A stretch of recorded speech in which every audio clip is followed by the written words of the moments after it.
But first, the war between India and Pakistan.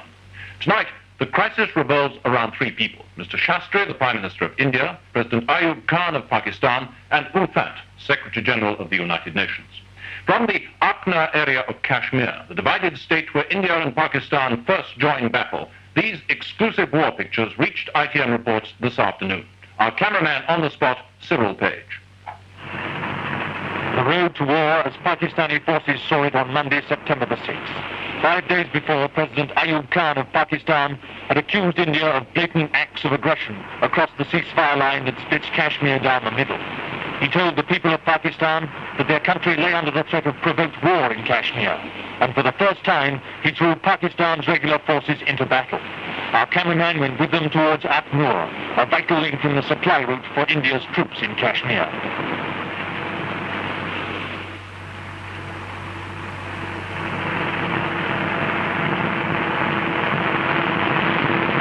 General Musa, Pakistan's commander-in-chief, told his men, "You have got your teeth in him.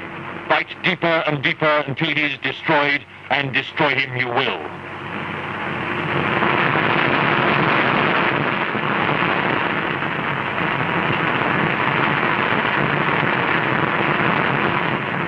India hit back at the advancing forces with Russian-built MiG fighters. The war was escalating. In India's view, the advance had to be stopped, unless all her troops in Kashmir were to be put in jeopardy. While this air battle was raging on Monday, India took the crucial step. She invaded Pakistan proper and marched on Lahore. Her target, Pakistan's military bases. In the air, India's Russian jets. On the ground, Pakistan's American tanks. And from both sides, as hostilities grew more intense, claim and counterclaim about the progress of the war, about the damage and casualties sustained.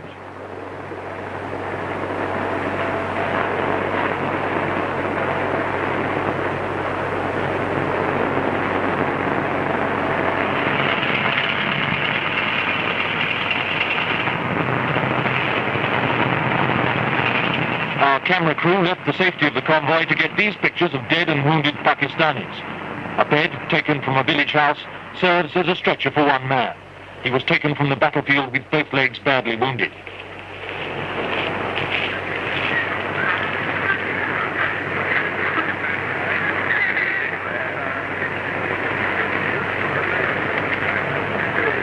The undeclared war raged on, and Pakistani troops entered Joriat, an Indian stronghold northwest of Jammu. They found an Indian encampment deserted, but before retreating, the Indian troops had mined the area all around the tents and the compound. Joriat itself, and in the background the mosque, where India claims that 40 people died when the building was hit during a Pakistani air raid. Jorian lies only 6 miles from Aknar, a key road junction linking Jammu, the winter capital of Kashmir, with the rest of the Kashmir Valley. Here, the Pakistanis head for Aknar, but latest reports from the Indian side say the Pakistanis are now withdrawing in this sector.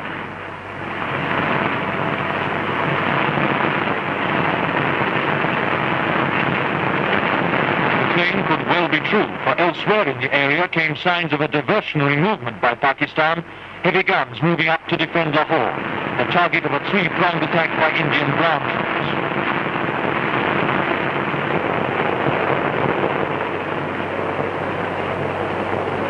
While the guns head for Lahore, Indian accounts of the fighting there remain vague. But last night, India admitted that her troops were meeting increasingly stiff resistance. And this afternoon came the news that India had opened a second front by marching across the Pakistani border south of Lahore. On the Indian side of the line, another ITN crew waits to send out film of the fighting. But with both sides stepping up the war, communications are difficult.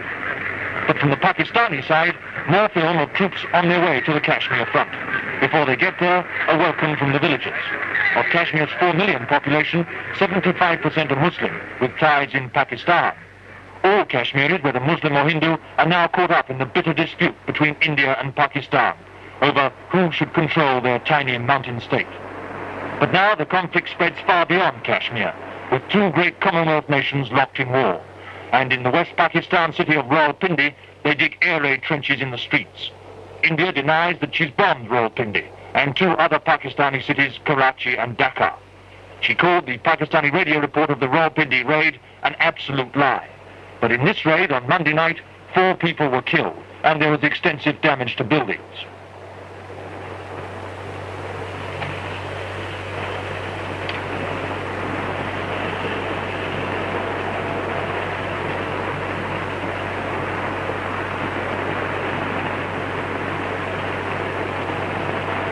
And in the wake of war, the refugees. Many are dispossessed now in Rawalpindi. They're not the only ones. India claims that in one area of Kashmir alone there are 60,000 more, made homeless in the war which both sides accuse the other of provoking. At the UN Security Council in New York, unflagging efforts for a peaceful solution. The Pakistani delegate, Mr. Ali, put his country's case to the Council on Monday night. So did India's Foreign Secretary, Mr. Jha. And the Council called for a ceasefire and decided that U Thant, the UN Secretary General, should fly out immediately to seek the way to peace. He left New York late last night. At 7:30 this morning, U Thant arrived at London Airport on an overnight flight, bound for Rawalpindi, then New Delhi, to try to end the fighting without delay.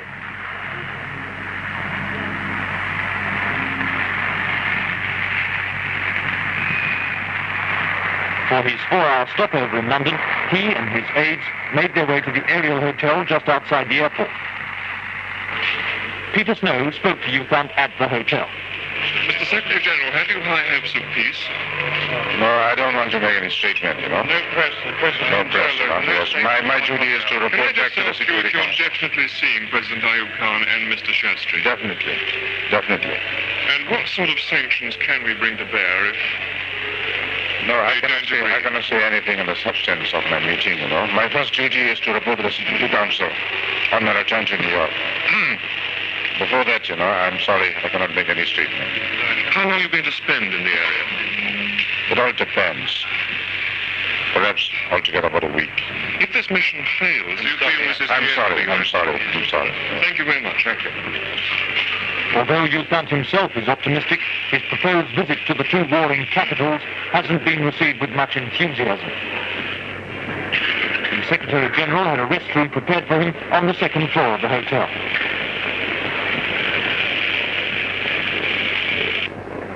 Two hours later, the arrival of the Foreign Secretary, Mr. Stewart, for informal talks. Mr. Stewart, have you any special message for U Thant? Well, I want to assure him of the goodwill of the British government and what he's trying to do. Wish him well. Are you going to offer him any kind of British economic sanctions? No, this is not the nature of this visit at all.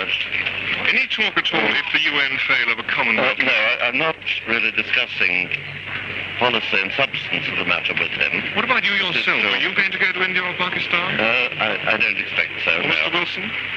Well, I don't think we can look ahead to that extent. The first task is to give full support to what U Thant and the United Nations are trying to do. Thank you, sir. Mr. Wilson has already talked to the High Commissioners for India and Pakistan in London. He previously sent a personal peace plea to both sides. Upstairs, U Thant and Mr. Stewart met for the second time in 2 months. The last time they discussed Vietnam. While they talked, there was a demonstration by 4 members of the Pakistan Kashmiri Liberation Movement outside. Do you want peace or war? We want war, no peace. Foreign Secretary's talks with U Thant lasted about 25 minutes. The Foreign Office described Mr. Stewart's visit as a courtesy call, saying they attached enormous importance to the UN mission and wanted to reassure U Thant of British goodwill.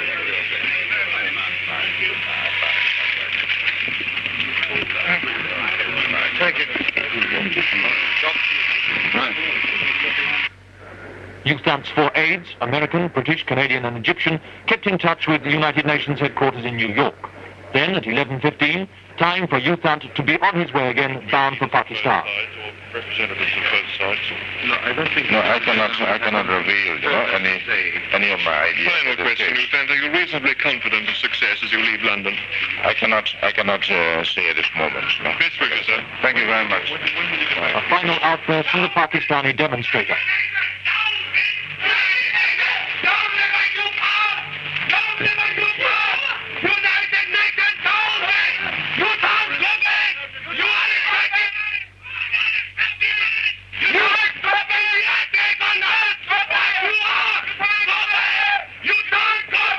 perhaps the United Nations' most delicate mission ever lies ahead.